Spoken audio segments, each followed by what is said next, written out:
So I think that's a lesson in itself, that the impact of opening restaurants in close proximity is you can't be in a million different places at once unless they're all right in one place, right? And I've learned that lesson. Yeah. So a few years ago, I felt more than unstoppable. I felt invincible. And, and the phone starts ringing. Hey, come to a restaurant in my development here. Why don't you come to LA? Come to New York. Come to Denver. Come to Austin. Come to Miami. Come to the suburbs. Come to this. Come to there. Replicate this. We'll give you money. Wow, I felt good.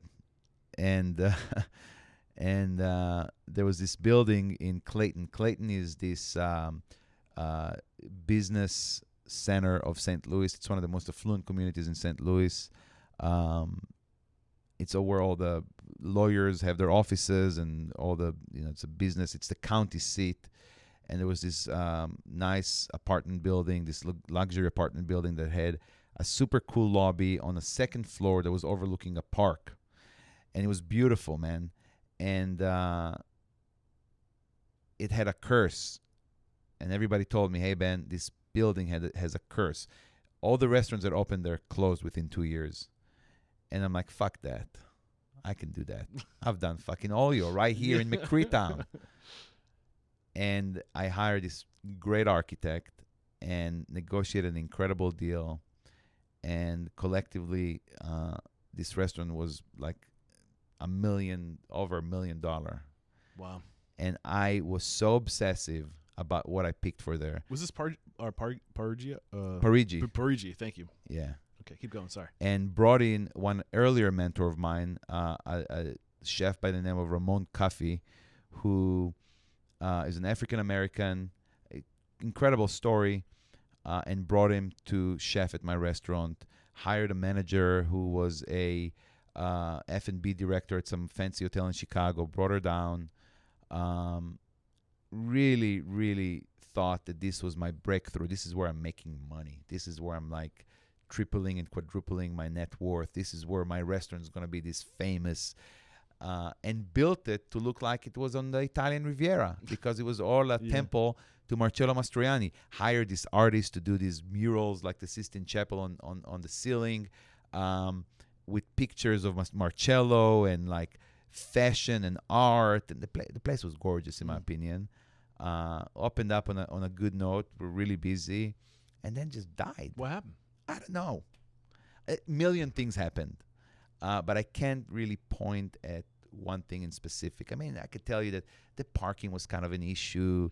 So knowing what you know now, if you could like point at 2 or 3 or maybe even 4 things, knowing what you know now that probably wasn't helping the situation, what were those? So we can avoid these situations in our own life. I actually have a really big lesson. The lesson is identity. I think that restaurants and retail shops and anything you do should have an identity. And the identity could change just like a person, right? You start off as something, but it evolves and it grows. But if you don't have an identity, if your customers don't really quite understand what they're walking into, that's a problem. And Parigi was built like a temple, like a modern temple. It was not like, ostentatious, but it was built like a temple. And I think people felt really uncomfortable there, even though I wanted to be like classic. I didn't want to, I told my chef, I don't want anything inventive. I just want a classic. I want a piece of roast chicken. I want a steak. I want mashed potatoes. I want like simple pastas. I don't want to invent anything. I want it to be a tribute to classics. And I think that was part of it. Like, what? And why are you calling an Italian restaurant Paris? People ask me, like, what's that?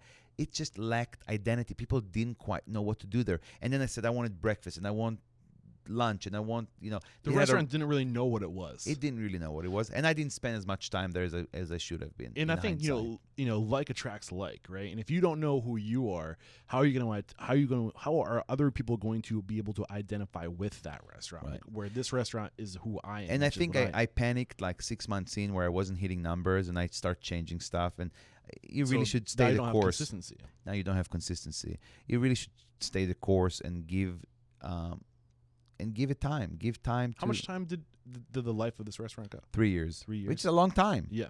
So how long did it take for you to say maybe this is like, when did you really start to? I started questioning it 6 months in, to be Yeah. honest with you. Although I still believed in it, and we've made changes, and we saw some spikes in sales, and we had a team there that really sacrificed, took pay cuts and stuff like that, which is always hard. The unfortunate thing for us is that we're gonna pay for it for a long time. And this closed in 2018. Yeah. So you opened in 2015, 2018.